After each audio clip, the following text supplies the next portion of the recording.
Si usted trae Biblia, le voy a invitar que la abra, por favor, en primera carta del apóstol Pablo a la iglesia de Corinto. Primera a los Corintios capítulo 3, del versículo 6 hasta el versículo 15. Si usted no trae Biblia y le gustaría que le regaláramos una Biblia, con mucho gusto lo queremos hacer. Nuestros diáconos traen Biblia, solamente levante su mano y déjela levantada, y nuestros diáconos van a llevar una Biblia donde usted se encuentra en este momento, y queremos que usted se la lleve con mucho gozo. Queremos que usted escudriñe la palabra de Dios donde quiera que usted se encuentre. Mientras, abra su Biblia o mire en la pantalla, lo tenemos en la pantalla, primera carta que el apóstol Pablo escribe a los Corintios capítulo 3, a la iglesia de Corinto. La ciudad se llamaba Corinto, por eso se le llama Corintios, porque era la gente, el gentilicio de los de Corinto es Corintios.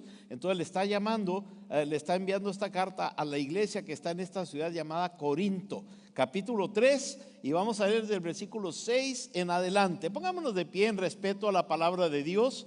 Quiero felicitar a todos los choferes, quiero decirles que están en mis oraciones. Démosle un aplauso a todos los choferes que están aquí. Este es el mes en que se celebramos en agradecimiento a los choferes. De veras, hermanos, el trabajo de ustedes es impresionante. Yo quiero decir, antes de entrar a la palabra de Dios, que viajo mucho, y más viajaba cuando estaba trabajando para la convención. Viajaba constantemente, y cada vez que me paro detrás de un 18-wheeler, de un tráiler, siempre oro, porque yo sé que es un trabajo peligroso, pero es un trabajo también muy solitario, y oro para que Dios les proteja a ustedes, los choferes, y proteja a sus familias, a sus hijos en casa donde ellos se encuentran. Están en mis oraciones, y les felicito por ese trabajo excelente que ustedes hacen de poder mover las mercancías y hacer posible que nosotros tengamos alimento a tiempo en nuestras mesas. Gracias por su trabajo. Amén.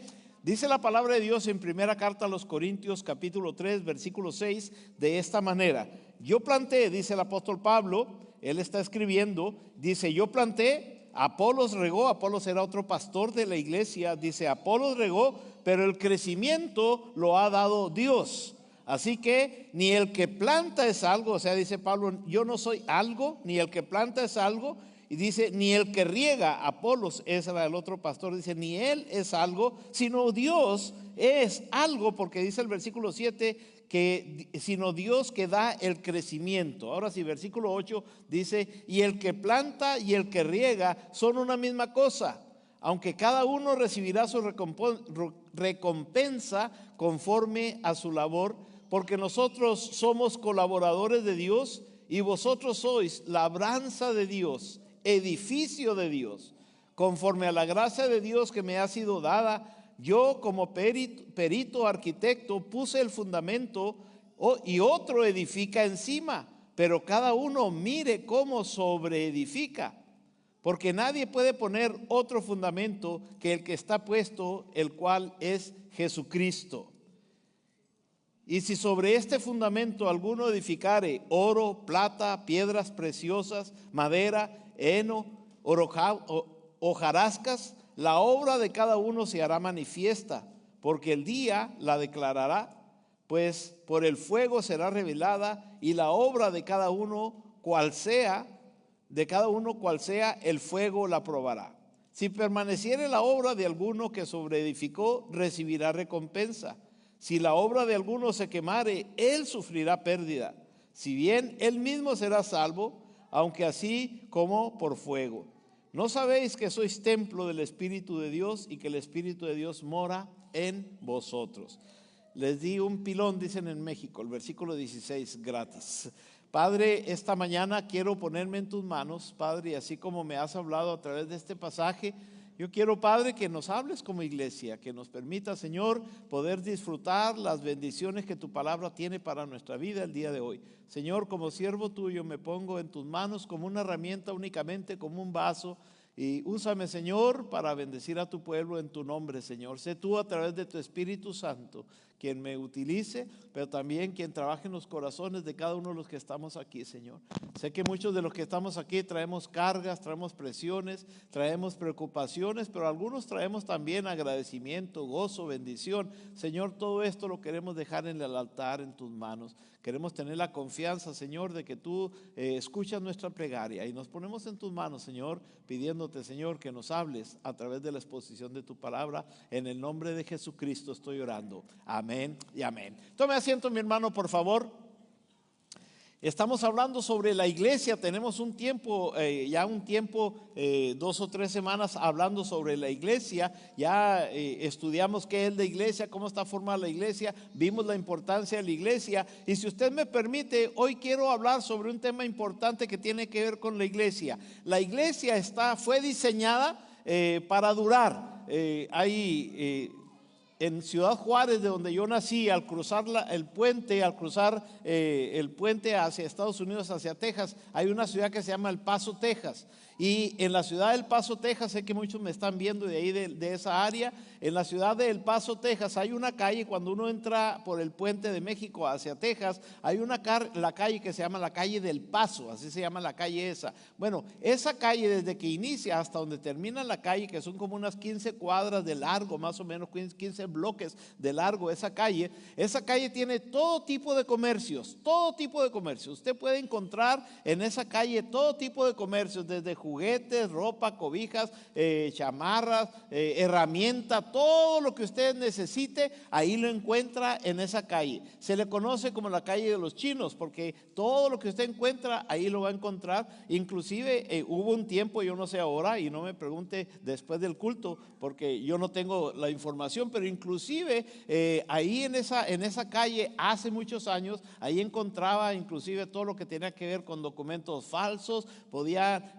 comprar ahí diplomas de universidad, bueno, todo, usted imagíneselo, y ahí lo podía encontrar en esa calle, en la calle de El Paso, en el segundo barrio, así se llama el segundo barrio de El Paso, Texas. ¿Cuál era la diferencia de comprar ahí en esa calle a comprar en los comercios establecidos, como los grandes comercios, las grandes cadenas comerciales? ¿Cuál era la diferencia? 2 motivos por los cuales la gente compraba ahí en esa calle. La primera, el precio. El precio era, no miento, pero era cuando menos la mitad de precio del precio real en las grandes cadenas comerciales. O sea, era muy barato los productos. Ahí usted encontraba estéreos, televisiones, encontraba todo tipo, hasta teléfonos, todo tipo de electrónica usted lo puede encontrar, o lo podía encontrar ahí. Yo no sé todavía, no estoy haciéndoles publicidad, solamente estoy usándolo de ejemplo. La primera cosa era el precio, era muy barato. Pero la segunda cosa que usted encontraba en esos productos era la calidad. La calidad era una calidad muy baja. Entonces, si usted quería comprar un regalo para alguien que usted apreciaba mucho, no lo compraba ahí, porque usted sabe que esa televisión no le iba a durar más que 2 o 3 meses. Ese estéreo, ese teléfono no le iba a durar más que 2 o 3 meses, porque eran hechos en un país asiático, y realmente los precios eran baratos, pero la calidad era muy barata. Pero si usted quería comprar algo bueno para alguien que usted apreciaba, entonces se iba usted a los malls, a las grandes cadenas, y ahí usted podía comprar los productos que sí duraban, los productos que sí tenían garantía, y que sí podía usted tener la seguridad que le iban a durar. ¿Por qué estoy hablando de todo eso? Porque cuando nosotros hablamos de un producto, nosotros estamos viendo cuánto va a durar este producto, cuánto me va a durar este producto. Jesucristo, en el Nuevo Testamento, lo hemos estado viendo hasta el día de hoy. Jesucristo está estableciendo su iglesia, lo vimos en Hechos capítulo 1. Jesucristo está empoderando a su iglesia, lo vimos en la siguiente semana, donde Él está dándole autoridad a la iglesia para que la iglesia pueda salir adelante. Jesucristo está usando a su iglesia como un modelo, como un ejemplo, para que la transformación que la iglesia, las familias de la iglesia estaban experimentando, fuera atractivo para que otros quisieran venir a conocer a su iglesia. Pero hoy, si usted me permite, me gustaría hablar sobre ¿cuánto va a durar la iglesia? ¿Qué tan importante es la calidad de la iglesia? ¿Es made in China o es en México hay una frase que dice: lo hecho en México está bien hecho, y realmente ¿cuánto va a durar la iglesia? Pues hermanos, yo quiero decirles, si usted me permite de una manera rápida, que la iglesia fue construida por Jesucristo para durar para siempre. Para siempre. Si usted es parte de la iglesia de Jesucristo, Cristo quiere que usted sepa que esa institución llamada al cuerpo de Cristo, la novia de Cristo, es una institución preparada para siempre. La iglesia comenzó precisamente en el tiempo del Pentecostés, pero comenzó comienza de nuevo cada vez que una persona viene a conocer a Jesucristo. Cristo estableció su iglesia en el Pentecostés, pero cada vez que una persona recibe a Cristo como Salvador, usted o esa persona que recibe a Cristo como Salvador se convierte en un ladrillo, en un bloque en la construcción que Cristo está haciendo de su iglesia. Entonces, cuando usted nació de nuevo, usted recibió a Cristo como Salvador, no solo usted es una nueva creación, sino que también usted se convierte en ese ladrillo para construir y continuar construyendo la iglesia de Jesucristo. Y Cristo quiere que usted sepa que esa construcción que Él está haciendo, llamado la iglesia de Jesucristo, va a durar para siempre. Por lo tanto, cada uno de nosotros, cuando recibimos a Cristo como Salvador, nos convertimos en parte del pueblo, del reino de Dios, pero con un propósito importante. Un ladrillo es importante, una pieza es importante. Hace unos días se me descompuso mi motocicleta, caí en una depresión profunda, hermano. Se puede descomponer cualquier cosa, pero que no se descomponga mi motocicleta. Se me descompuso mi motocicleta, me metí al garage, ahí la limpié, la lavé, la pulí, pero seguía descompuesta. Y le eché aire, le eché gasolina, pero no seguía trabajando. O sea, seguía fallando la motocicleta, no estaba trabajando. El problema era que necesitaba una pieza, y esa pieza que necesitaba era, aunque era una pieza pequeña, solamente un tornillo. Ese tornillo hacía posible que pasara la corriente o la tierra a donde tenía que ir, el neutro hacia donde tenía que ir, y así hacía posible que el motor de mi motocicleta trabajara. Hermanos, esa motocicleta fue diseñada para trabajar todas las partes juntas, trabajar con un propósito. Cuando el Señor Jesucristo nos invita para venir y recibirlo como Salvador, Él nos pone en su iglesia como una pieza importante. Usted es muy importante, usted juega un papel muy importante en los planes de Dios al construir su iglesia, y usted tiene una función muy importante representando a Jesucristo en su matrimonio, en su familia, en su trabajo, en su iglesia. Su función es muy importante, amén. Entonces dígale al que está a un lado de usted: tú eres importante para Dios. Dígaselo, porque a veces nosotros nos sentimos que no somos importantes, ¿eh? Todos somos importantes para el Señor. Bueno, en primer lugar quiero hablar cómo fue quiero ver cómo fue plantada la iglesia. Dice el versículo 6, mire cómo está compuesta la iglesia de Jesucristo. Dice el versículo 6 de esta manera. Sígalo con su vista. Pablo está diciendo: yo planté, yo soy el pastor. En ese momento Pablo era el pastor. Pablo dice: yo planté y Apolos regó. Apolos era otro pastor de la iglesia. Dice: Apolos regó, pero el crecimiento lo ha dado Dios. Así que ni el que planta es algo, ni el que riega, sino Dios es el que da el crecimiento. Él es el importante. El versículo 8 dice: y el que planta y el que riega son una misma cosa. O sea, no es más importante uno que el otro. El que planta y el que riega son una misma cosa, dice el versículo 8, aunque cada uno recibirá su recompensa conforme a su labor. Por lo tanto, hermanos, en el proceso de evangelismo y misiones se describe aquí en este pasaje como una siembra. No sé si usted ha sembrado alguna ocasión algo. Si usted cuando estaba en kinder, usted sembró algunos frijolitos en agua con algodón, y usted empezó a ver cómo estaba creciendo. Bueno, así el Señor ha sembrado esa semilla en nuestro corazón, y nosotros somos parte de esa siembra. El riego y el crecimiento de la las semillas del evangelio, tiene cada quien una función importante para que esa siembra pueda crecer. Pablo, en este pasaje que tomamos como base, usa la agricultura como una metáfora para poder explicar cómo está plantada la iglesia. Pablo dice en este pasaje que él fue quien plantó el evangelio. Pablo fue el que llevó el evangelio hacia esas personas que estaban recibiendo esta carta hacia Corinto. Pablo dice: yo fui el que les traje el evangelio. Yo no sé a quién le llevó el evangelio a usted. Yo no sé quién fue la primera persona que tuvo la osadía y la valentía y la pasión y el amor de compartir con usted las buenas nuevas de Jesucristo. Pero sí le voy a asegurar una cosa, escúcheme, que esto es bien importante que usted lo entienda.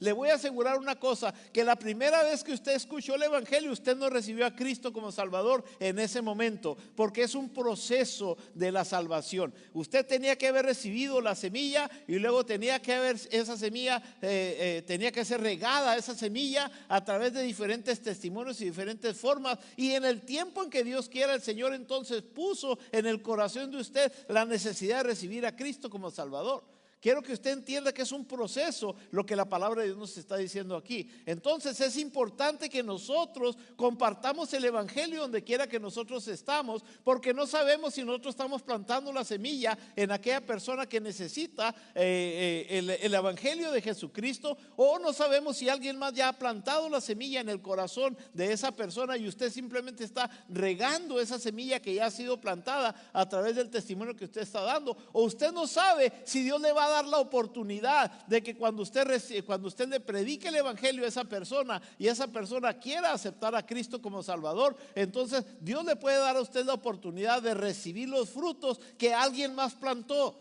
Recibir los frutos de alguien que alguien más regó. Usted le está dando Dios la oportunidad de recibir a Cristo como Salvador, y usted es el que está recogiendo los frutos de esa persona. Por lo tanto, cuando predicamos el evangelio y las personas pasan aquí al altar para recibir a Cristo como Salvador, no es que ellos en ese momento escucharon por primera vez el evangelio, no, es que alguien ya sembró esa semilla y alguien ha estado regando esa semilla, y Dios nos ha permitido como iglesia experimentar la bendición de verlos venir a los pies de Jesucristo y recibir a Cristo como Salvador. Ese es el proceso de la siembra que nosotros encontramos en este momento. Pablo usa entonces esta metáfora para que nosotros podamos entender cuál es ese proceso. Pablo dice: Pablo dice: yo fui el que regué, el que sembré esa semilla, pero Apolos, él la estuvo regando. Y hermanos, aquí hay muchos hermanos que ¿cómo la riegan? La riegan bastante, porque donde quiera que van comparten el evangelio. Donde quiera que, usted la vio por otro lado, ¿verdad?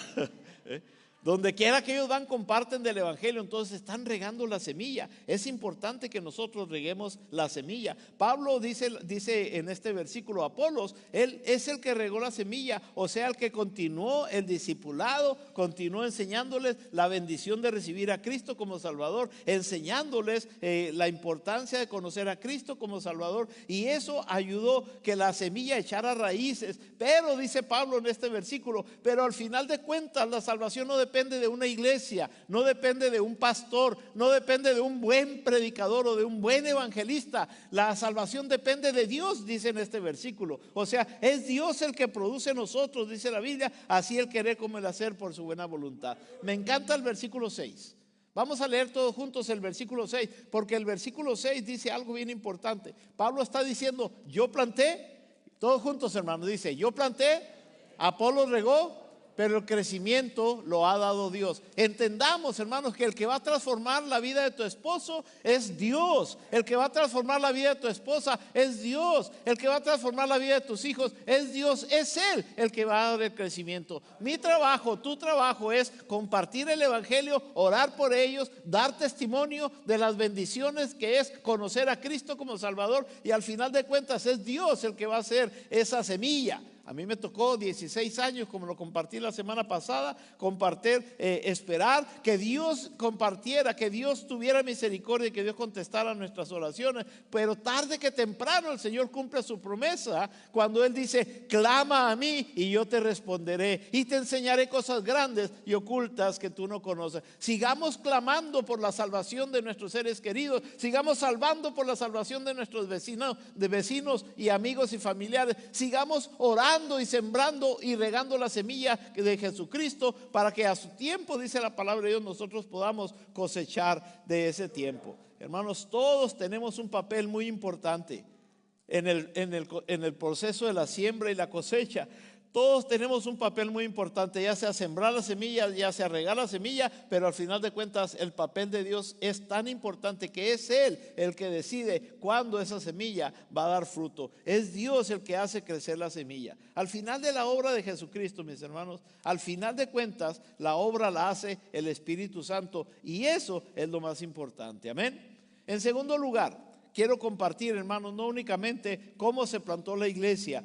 Se planta la iglesia a través de sembrar el evangelio, pero en el versículo 9 el apóstol Pablo está dando dos ejemplos de cómo está sembrada la iglesia. Miren lo que dice el versículo 9, si usted quiere leerlo en la pantalla. Dice de esta manera: pero porque nosotros somos colaboradores de Dios. Y vosotros, aquí hay una diferencia. Cuando él está hablando de nosotros, él está hablando de un grupo selecto de personas. Dice: nosotros somos colaboradores de Dios. Y vosotros, está hablando del resto de las personas. Dice: y vosotros sois labranza de Dios y edificio de Dios. ¿Qué está haciendo Pablo aquí? Pablo está diciendo: nosotros hemos sido llamados por Dios para una función especial. Somos los pastores de la iglesia. Seguramente se está refiriendo a su función como pastor y la función de Apolos. Y dice: nosotros como pastores tenemos una función importante. Estamos colaborando, estamos ayudando en la iglesia para que la iglesia siga adelante. Somos colaboradores de Dios. Pero, dice el apóstol Pablo, nuestra función no serviría para nada si ustedes no cumplen su función, si ustedes no participan en la importancia que es la función que ustedes tienen. Por eso en el versículo 9 hace una distinción muy importante cuando dice: y vosotros, ustedes, el resto de la gente. Y no que ellos sean más importantes, pero él solamente quería, el Espíritu Santo quiere que nosotros entendamos esta diferencia. En el versículo 9 dice: y vosotros sois labranza de Dios y edificio de Dios. Entonces todos nosotros los que estamos aquí caemos en esta identificación que Dios nos está dando. Dos ejemplos que está usando la palabra de Dios para que nosotros pudiésemos entender cómo está la iglesia. Está presentada por dos imágenes la iglesia.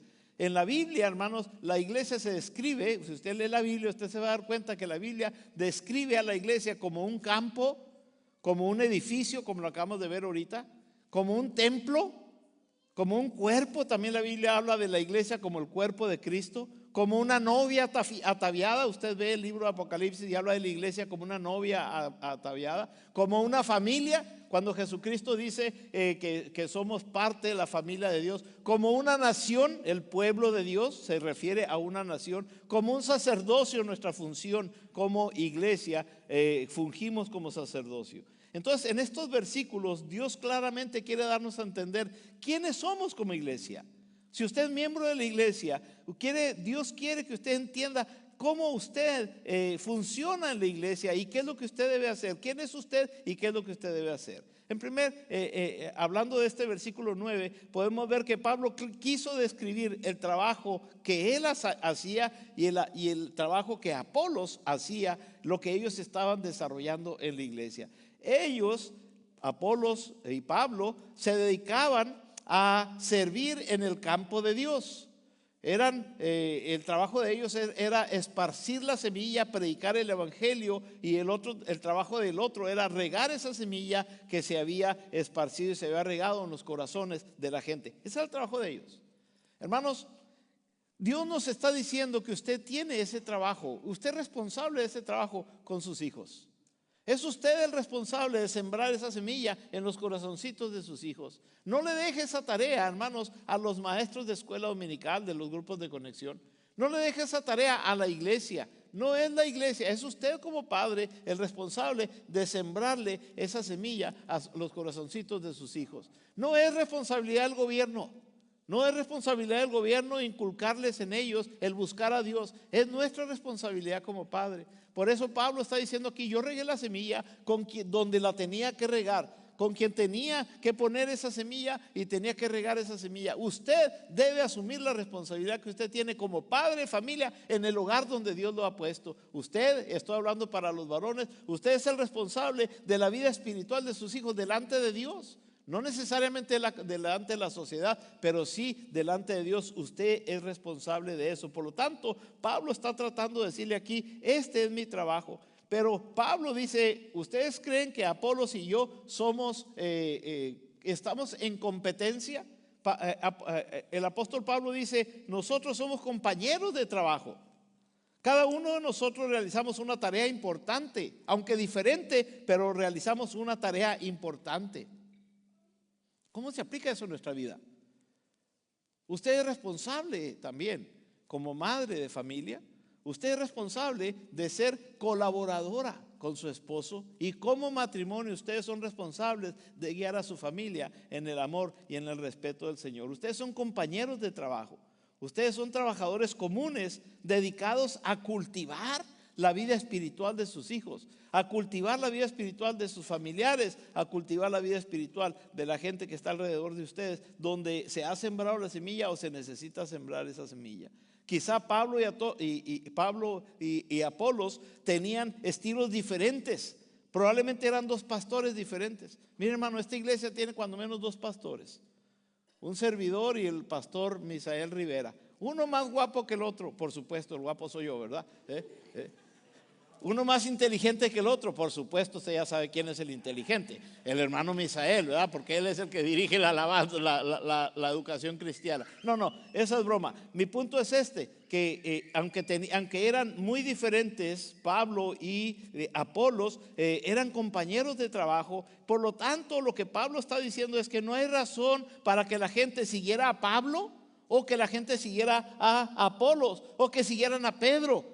Pablo dice, espérense, no estamos nosotros aquí peleándonos por la gente, de que se vengan los de cierta iglesia para acá y sacar a la gente de otras iglesias para acá, para tener mucha gente nosotros. Ese no es el propósito, dice Pablo, dice la palabra de Dios. El propósito de que la iglesia crezca es que la gente conozca a Cristo como Salvador y sean gente que tengan un encuentro real con Jesucristo, y no hacernos tontos sacando gente de otras iglesias para que vengan aquí a crecer esta iglesia. No es el propósito de Dios. Si usted viene de otra iglesia, gloria a Dios, bienvenido, nos da mucho gusto que esté aquí. Llévele un saludo a su congregación de parte nuestra. No que no lo queramos aquí, pero usted tiene una familia. Ahora, si esta es la familia que Dios está poniendo en su corazón que venga, son bienvenidos, pero nuestro interés como iglesia es ir a buscar al que no conoce a Cristo para que el reino de Dios crezca, y no únicamente movimiento de fichas de los que ya son parte del reino de Dios. Por lo tanto, Pablo les dice, no hay razón para que ustedes digan, no, yo prefiero que el hermano Chuy sea el pastor. No, yo prefiero que el hermano Misael sea el pastor. No, yo prefiero que el hermano Jaibel sea el pastor. No, yo prefiero que el hermano Carlos sea el pastor. No, todos somos colaboradores, estamos trabajando en equipo para llevar adelante la visión que Dios nos ha puesto y no crear ningún tipo de divisiones. Hermanos, Dios es el que hace crecer los cultivos. Dios es el que hace que la iglesia crezca. No es el hermano Chuy, no es el hermano Misael, no es el hermano Jaibel, no es el hermano Carlos. Es el Espíritu Santo que está guiándonos como iglesia para trabajar en equipo y poder ver las maravillas que Dios está haciendo a través de nuestra iglesia de Cross City. Amén, hermanos. Denle un aplauso al Rey de Reyes por lo que Él está haciendo.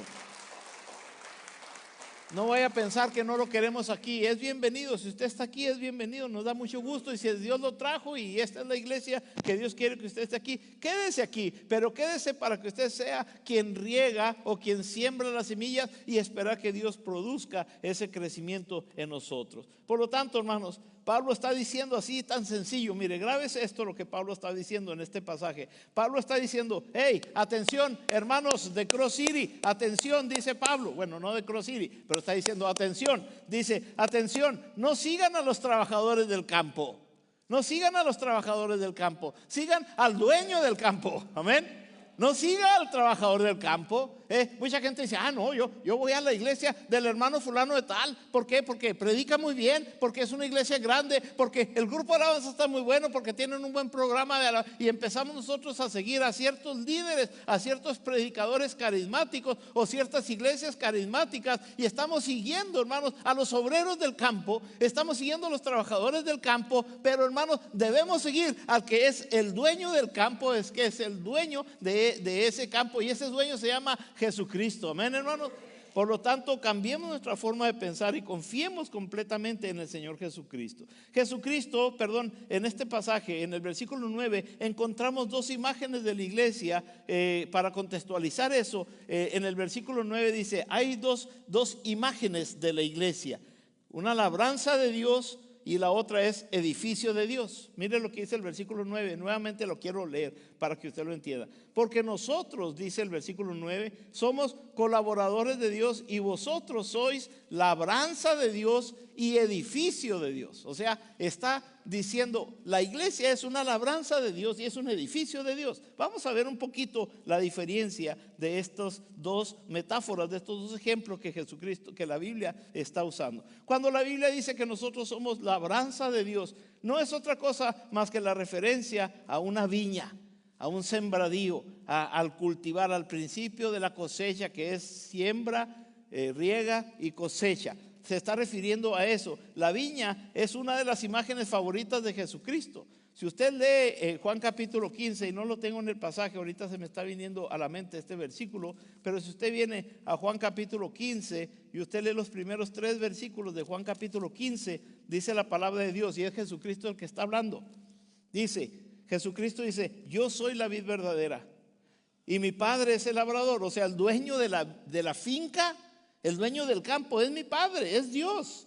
Y el versículo 2 dice Jesucristo, todo pámpano, o sea, toda rama que en mí no lleva fruto, la quitará. Y todo aquel que lleva fruto lo limpiará para que lleve más fruto. O sea, todo aquel que ha puesto su confianza en el pastor Chuy Ávila, llegará el momento en que el Espíritu Santo lo va a limpiar y lo va a quitar porque no está llevando fruto. Todo aquel que puso su confianza en el pastor Misael, en el pastor Carlos, en el pastor Jaibel, en el pastor Humberto, en el pastor Mario, en el pastor, cualquier líder religioso, si estamos poniendo nuestra confianza en ciertos líderes, dice la palabra de Dios, llegará el momento, versículo 2, todo pámpano, toda rama que no lleva fruto, la quitará mi Padre, y todo aquel que lleva fruto, o sea, todo aquel que está poniendo su confianza en el dueño de la finca, todo aquel que lleva fruto, dice, lo limpiará, dice el versículo 2. Wow. Juan capítulo 15, versículo 2. En Juan capítulo 15, versículo 2 dice, mi Padre, que es el dueño de la finca, lo va a limpiar para que lleve más fruto, lo va a bendecir, lo va a cuidar, lo va a atender, le va a proveer todo lo que esa persona necesita para que esa persona produzca más fruto. Dice, para que lleve más fruto, dice en este versículo. Por lo tanto, cuando Pablo está usando la metáfora de decir que nosotros como iglesia somos labranza de Dios, nosotros tenemos que estar produciendo frutos.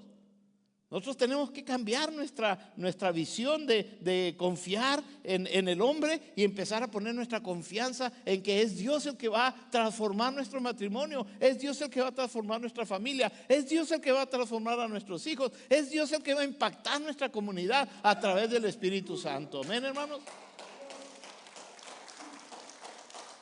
Ustedes saben que yo me gusta la consejería y trabajo en consejería. No soy buen consejero porque doy un consejo y ya no regresan.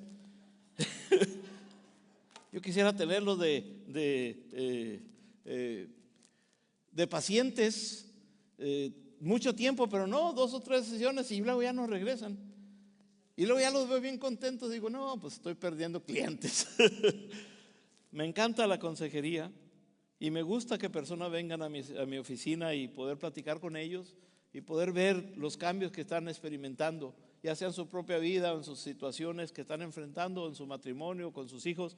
Me gusta ver los cambios que se están sucediendo y que Dios está haciendo, pero al final de cuentas tengo que entender que no soy yo, no es mi consejo, es el Señor, que yo creo en que yo pongo mi confianza en el que hace los cambios transformadores en la vida de cada uno de ustedes. Así de que, mis hermanos, no pongamos nuestros ojos en el obrero de la viña, sino en el dueño de la viña. Amén, hermanos.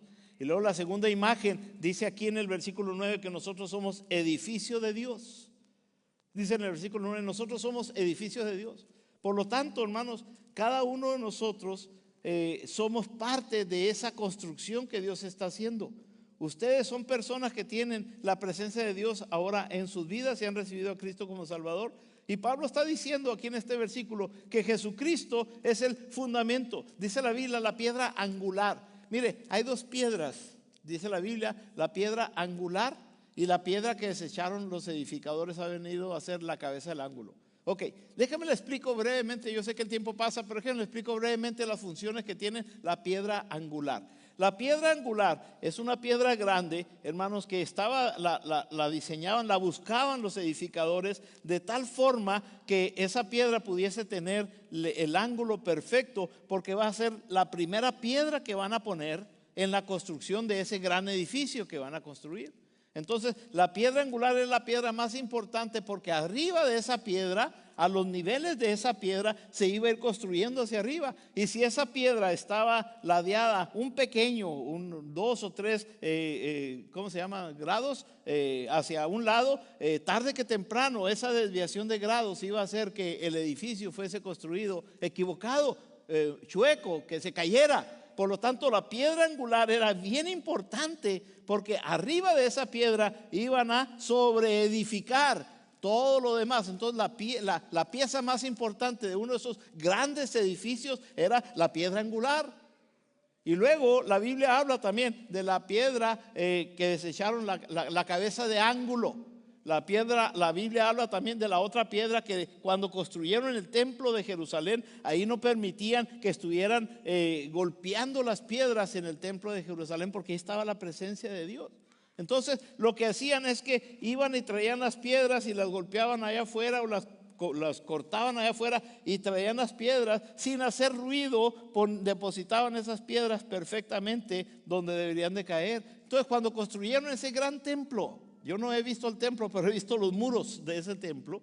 He estado ahí en los muros de los lamentos y es impresionante los tamaños de esas piedras. Bueno, pero cuando se construyó el templo, hermanos, la piedra más importante, hay dos piedras, la piedra angular y la piedra que es la cabeza del ángulo. Cuando habla la Biblia de la cabeza del ángulo es esa última piedra que tiene que cerrar todo el ángulo, todo el techo, todas las columnas, esa piedra que cae perfecta para amarrar los puentes, esa piedra que no la podían golpear, que tenía que ser una piedra perfecta que entrara en los espacios de esa piedra, y esa piedra es la que iba a cerrar realmente toda la construcción, iba a detener esa construcción. La Biblia dice que Jesucristo es la piedra que la piedra angular, y que Jesucristo es la piedra que desecharon los edificadores. Ha venido a ser la cabeza del ángulo. O sea, Jesucristo es el fundamento de la iglesia, pero Jesucristo es el que mantiene la iglesia unida a través del Espíritu Santo.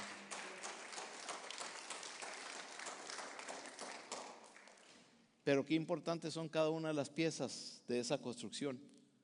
Y usted es uno de ellos. Usted es un ladrillo. Usted es una piedra. Usted es parte de esa construcción que Jesucristo está haciendo. Mire, este pasaje es bien importante aquí en el versículo 16, porque en el versículo 16 está haciendo una referencia al templo. Mire lo que dice en 1 Corintios 3:16. ¿No sabéis que sois templo del Espíritu de Dios y que el Espíritu de Dios mora en vosotros? Miren, eso era una mala palabra, si usted lo quiere usar, para los judíos. Era una aberración, era una palabra ofensiva para los religiosos de aquel tiempo. Porque cuando Jesucristo está hablando, o cuando Pablo está hablando en el contexto de que el templo todavía estaba construido. Y el templo de Jerusalén, el templo de Salomón, que todavía estaba construido, porque fue en el año 70 cuando lo destruyeron, todavía estaba construido el templo. Y para los judíos la presencia de Dios estaba en el templo, en el lugar santísimo. Ahí es donde estaba la presencia del Señor, únicamente. Y luego viene Jesús y sus discípulos, en este caso el apóstol Pablo, y está enseñándole al pueblo, le está enseñando a la nueva iglesia, A la nueva institución llamada iglesia les está diciendo, la presencia de Dios no está en el templo. La presencia de Dios no está en el lugar santísimo. La presencia de Dios está en tu corazón. Tú eres el templo. No es ese edificio, tú eres el templo. Y así como cuidamos el templo y respetamos el templo y no maldecimos en el templo y no usamos el templo para otra cosa que no sea para adorar a Dios, así como le tenemos reverencia al templo, dice, ahora tienes que tenerle cuidado, respeto y reverencia a tu cuerpo, a tu templo, porque es el templo del Espíritu Santo. Entonces, para los judíos escuchar eso era o era algo nuevo, algo bueno, o era una aberración religiosa lo que el apóstol Pablo estaba diciendo. Pero en este versículo, cuando en el versículo 9 dice que nosotros somos el templo de Dios, dice el versículo 9, el edificio de Dios, lo que está haciendo es que nosotros somos personas que tenemos la presencia de Dios en nosotros. Yo sé que el templo se destruyó 70 años después de Cristo, pero ahora está usando estas dos metáforas de lo que es la siembra y la cosecha y la construcción del templo. Y quiero terminar con esto. Quiero terminar con dos aplicaciones importantes a nuestra vida. Nosotros somos el fruto que sale de la tierra. Por eso usó la metáfora de la siembra. Usted va a salir de la tierra y usted va a producir frutos de labios que confiesen mi nombre. Dice Jesucristo, yo confío en que ustedes van a producir frutos. Pero también usa otra metáfora del templo y dice, ahora ustedes son los que albergan la presencia del Espíritu Santo. Hermanos, no permita que nada sucio o perverso venga a ocupar, venga a dañar y a ensuciar el templo del Espíritu Santo, que es su cuerpo. No permita que nada cochino, nada sucio se practique en el templo, que es el templo del Espíritu Santo, que es su cuerpo. Por lo tanto hay que cuidarlo. Cuando usted se pare el espejo, hermano, diga, grandes y maravillosas son tus obras, Señor. Mira qué hermoso templo tienes. Ríase, hermano, es una broma. No. Usted tiene que cuidar su cuerpo. Usted tiene que cuidarlo de no meterle cosas que dañan su cuerpo. Usted tiene que cuidar su cuerpo de no meterle cosas que son dañinas a su cuerpo. Pero tampoco usted debe cuidarse de no usar su cuerpo en cosas que dañen el testimonio de Dios, que dañen a la presencia de Dios que está viviendo en su corazón. Es el templo del Espíritu Santo. Nos molestamos cuando alguien entra a un santuario como este gritando. Nos sentimos mal cuando alguien está tratando de fumar o de tomar en un santuario así como este. Pero sí estamos de acuerdo en usar nuestro cuerpo y meterle a nuestro cuerpo tabaco, alcohol, droga, y no, muchos no ven problemas con eso. Es mi vida. Sí, pero es el templo del Espíritu Santo. Por eso la palabra de Dios nos dice, hey, cuida tu templo, porque ese templo va a durar para siempre. Es una base para siempre. Dice el versículo 11, porque nadie puede poner otro fundamento que el que está puesto, el cual es Jesucristo.